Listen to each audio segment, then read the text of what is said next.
Seja bem-vindo a mais um vídeo da nossa playlist. Neste vídeo, nós vamos realizar a questão 32 do vestibular de inverno da UEM de 2024. Vejamos o comando da questão. Considere as funções reais a valores reais, f de x igual a menos x ao quadrado mais x mais 6 e g de x igual a 5x mais 7. Assinale o que for correto. Alternativa 01. G de 1 é igual a 2 vezes a f de 1. Alternativa 02. O gráfico de f intercepta o eixo x em dois pontos distintos. Alternativa 04. Os gráficos das funções f e g não se interceptam. Alternativa 08. A imagem da função f é o intervalo de 6 a mais infinito. Alternativa 16. O gráfico da função composta fg é uma parábola de concavidade voltada para baixo. Vejamos os conteúdos presentes nesta questão. Os conteúdos principais são função, domínio, contradomínio, imagem, tipos de função, dentre elas função composta, fórmula resolutiva de equação do segundo grau, mais comumente chamada de fórmula de Bhaskara, e análise do discriminante. Então, vejamos esses conteúdos. Função. O que é uma função? Então, dados dois conjuntos não vazios, A e B, uma função é uma regra que nos diz como associar cada elemento x pertencente a um único elemento y pertencente a B. Utilizamos a seguinte notação: função f de A em B. A função f transforma x pertencente a A em y pertencente a B, que indicamos por f de x. Se y é função de x, denominamos x de variável independente e y de variável dependente. Domínio de uma função. Então, dada uma função f de A em B, o conjunto A é denominado domínio da função e indicado por D de f. Vemos domínio de f. Com outras palavras, o domínio de uma função é o conjunto de todos os valores que x pode assumir para que a função esteja definida. Então, nesse desenho aqui que eu trouxe, o nosso domínio é esse em azul, conjunto A. Contradomínio de uma função. Dada uma função f de A em B, o conjunto B é denominado contradomínio da função e indicado por CD de f. Lemos contradomínio de f. Com outras palavras, o contradomínio de uma função é o conjunto de todos os valores possíveis para y definidos pela função. Então, eu até trouxe a palavra possíveis em negrito para destacar um fator. Olhando nesse desenho aqui embaixo, a gente tem o conjunto A, o nosso domínio, e o conjunto B. Percebam que no conjunto B tem um elemento que a função não leva nele. É o último pontinho aqui embaixo. Ou seja, não tem nenhum elemento de A que a função leva naquele elemento de B em específico. Mas o contradomínio inclui esse ponto que não está sendo flechado. Isso engata no conceito de imagem. Então, dada uma função f de A em B, para cada x pertencente a A, ou seja, ao domínio, o elemento y pertencente a B denomina-se imagem de x pela função f, ou ainda o valor assumido pela função f. O conjunto de todas as imagens de x pela função f é denominado conjunto imagem da função, indicado por im de f, lemos conjunto imagem de f.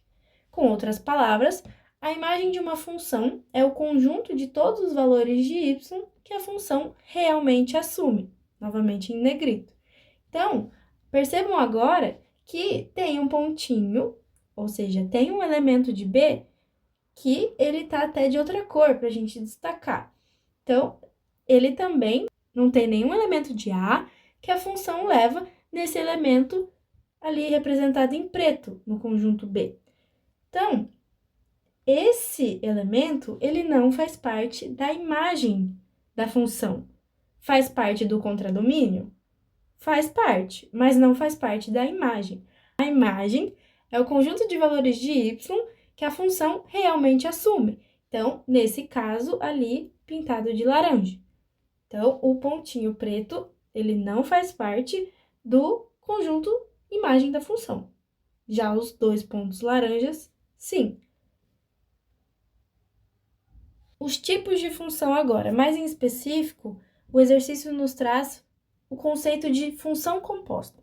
Então, dadas duas funções agora, f e g, a f vai de A em B e a g de B em C, denomina-se função composta de f com g, a função f, a gente comumente lê às vezes, né? F bola g de A em C, definida por f bola g de x ou f de g de x, com x pertencente a A, ou seja, pertencente ao domínio da função f. Com outras palavras, uma função composta é uma combinação de funções. O nome composta aqui traz justamente a ideia de compor uma nova função a partir de outras.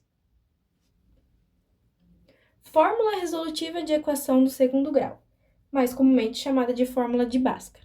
Então, a forma padrão de uma equação do segundo grau, ela é dada por ax² mais bx mais c igual a zero. Então, isso é uma equação de segundo grau. E como a gente resolve ela? É aí que vem a fórmula de Bhaskara. Então, primeiro aqui, né? A, B e C são números reais, A é diferente de zero e x é a variável. Então, a fórmula de Bhaskara, ela é dada por x é igual a menos b mais ou menos raiz de b ao quadrado menos 4ac sobre 2a.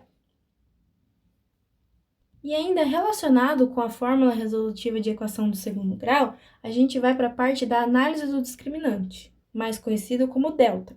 Então, uma equação do segundo grau pode ter duas raízes reais distintas, duas raízes reais e iguais, ou ainda não ter raízes reais, conforme o discriminante seja positivo, nulo ou negativo, respectivamente. Ou seja, a análise do discriminante ela é muito importante porque ela vai dizer se aquela equação tem solução ou não, nos reais. Então, se delta for maior que zero, a função tem duas raízes. Se o delta for igual a zero, a função tem uma única raiz.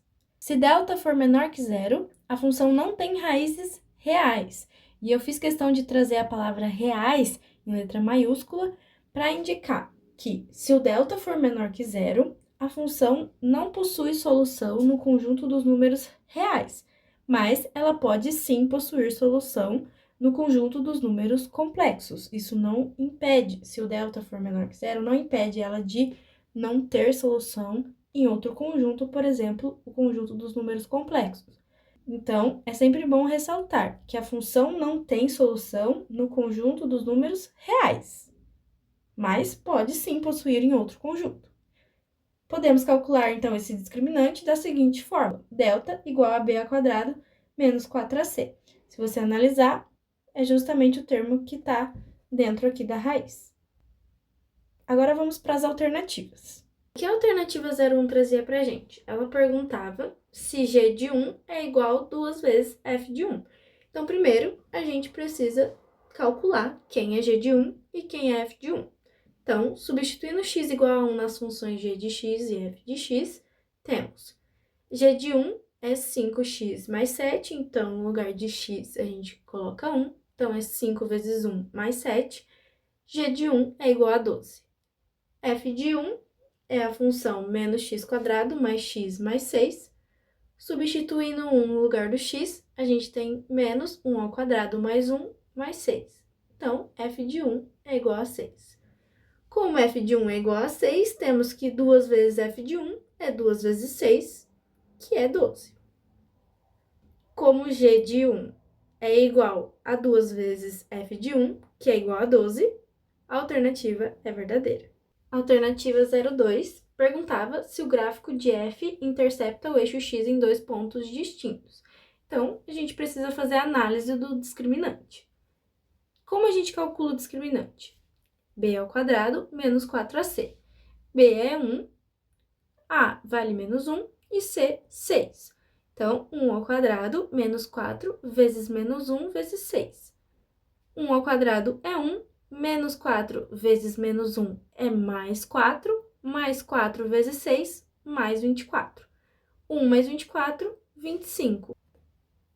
Então, o nosso discriminante ele é maior que zero, como a gente viu anteriormente. Se o delta é maior que zero, a função corta o eixo x em 2 pontos, pois ela possui 2 raízes reais. Portanto, a alternativa é verdadeira. Então, eu trouxe aqui o gráfico da função f para a gente analisar geometricamente. Como vocês podem ver, é uma parábola de concavidade voltada para baixo, e a gente já sabia dessa informação porque o a é menor que zero. Aqui, podemos observar que essa função corta o eixo x, esse eixo aqui, no menos 2 e no 3. Ou seja, essa função corta o eixo x em 2 pontos, que é exatamente o que a alternativa 02 falava. Alternativa 04. Ela falava que os gráficos da função fg não se interceptavam. Então, vamos verificar. Para a gente analisar se o gráfico de duas funções se interceptam, a gente precisa verificar se elas têm algum ponto em comum. Então, para isso, a gente iguala as duas funções. Então, f de x é igual a g de x. Juntando os termos comuns, a gente tem a nova equação, menos x quadrado, menos 4x, menos 1 igual a zero. Calculando as raízes dessa nova função, nós temos, então, pela fórmula de Bhaskara, x é igual a menos b, mais ou menos raiz de delta sobre 2a. Quem é b? b aqui, menos 4. Então, é menos 4, mais ou menos raiz de delta. A gente viu na alternativa anterior como se calcula o delta. b ao quadrado, menos 4 vezes a é menos 1, vezes c, que também é menos 1. Então, menos 4 é mais 4. Menos 4 ao quadrado, 16. Menos 4 vezes menos 1, mais 4. Mais 4 vezes menos 1, menos 4. Então, dentro da raiz, a gente tem 16 menos 4, que é 12. 4 mais ou menos raiz de 12. Raiz de 12 a gente pode reescrever como 2 raiz de 3. Por quê, né? Porque raiz de 12 é a mesma coisa que raiz de 4 vezes raiz de 3. Raiz de 4 é 2. Então, a gente pode reescrever raiz de 12 como 2 raiz de 3. Então, simplificando esse 4 e esse 2 com esse menos 2 de baixo, a gente tem duas soluções para essa equação. Menos 2 menos raiz de 3 ou menos 2 mais raiz de 3. Então, quando x assume um desses valores, as funções se interceptam. Logo, a alternativa é falsa, porque ela diz que os gráficos não se interceptam, mas se interceptam quando x assume qualquer um desses dois valores. Alternativa 08. Dizia que a imagem da função f é um intervalo de 6 a mais infinito. A função f, como a gente viu, tem concavidade voltada para baixo, porque o a é igual a menos 1 e isso é menor que zero. Logo, a imagem de f ser igual ao intervalo de 6 a mais infinito, como diz a alternativa, é um pouco contraditório, porque o ponto mais alto da função vai ser o seu vértice, porque ela é voltada para baixo, tem concavidade voltada para baixo. Então, vamos calcular esse vértice, as coordenadas desse vértice. Então, x vértice é dado por menos b sobre 2a, b vale 1. Então, menos 1 sobre 2 vezes a vale menos 1. Então, fica 1 meio. Isso é igual a 0,5. Y vértice a gente pode obter por menos delta sobre 4a. A gente calculou delta nas alternativas anteriores, era 25, então menos 25. A vale menos 1, então fica menos 4. Isso é 6,25. Então, se a gente olhar aqui para o gráfico, aonde x vale 0,5, o y é 6,25. A alternativa diz que a imagem dessa função, ou seja, aqui nos valores de y que realmente a função assume, ou seja, esse traço em vermelho, é o intervalo de 6 a mais infinito. Mas não faz sentido, ó. Se a gente olhar aqui, primeiro que ela é uma parábola com concavidade voltada para baixo. Então, esse intervalo da imagem ser para mais infinito não faz muito sentido.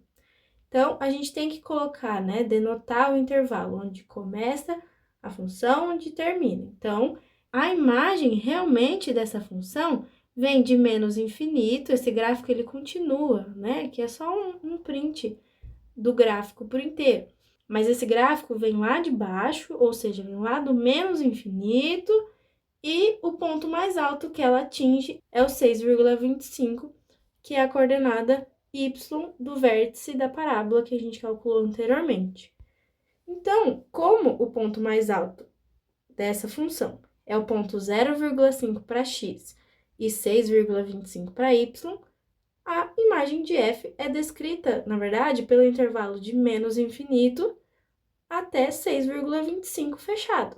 Como o intervalo de 6 a mais infinito é diferente do intervalo de menos infinito a 6,25, a alternativa é falsa. A alternativa 16 dizia que o gráfico da função composta f bola g é uma parábola de concavidade voltada para baixo. Então, vamos calcular primeiro quem é a composta de f com g. A função f era menos x² mais x mais 6. Então, como que a gente faz a composta? Aonde tem x na função f, a gente coloca a função g. Então, menos x ao quadrado. Agora não é mais x, é a função g. Quem é a função g? 5x mais 7. Então, no lugar de x, na verdade, é a função g, que é 5x mais 7. Então, menos g de x ao quadrado, mais g de x, que é 5x mais 7, mais 6. Menos 5x mais 7 ao quadrado é menos 25x ao quadrado mais 70x mais 49. O 5x eu só repeti, e esse 7 eu somei com 6, resultando em 13. Juntando os termos comuns, a gente tem que a função composta f bola g é dada por menos 25x ao quadrado, menos 65x, menos 36. Como a aqui vale menos 25, e isso é menor que zero, a concavidade dessa parábola será voltada para baixo e, portanto, a alternativa é verdadeira. Logo, o somatório dessa questão é a alternativa 0,1 a 0,2, 16, resultando em 19. Muito obrigada pela sua atenção até aqui. Eu espero ter ajudado de alguma forma a entender o conteúdo e também esse exercício do vestibular. E eu desejo muito boa sorte nos seus estudos. A gente se vê no próximo vídeo. Tchau, tchau!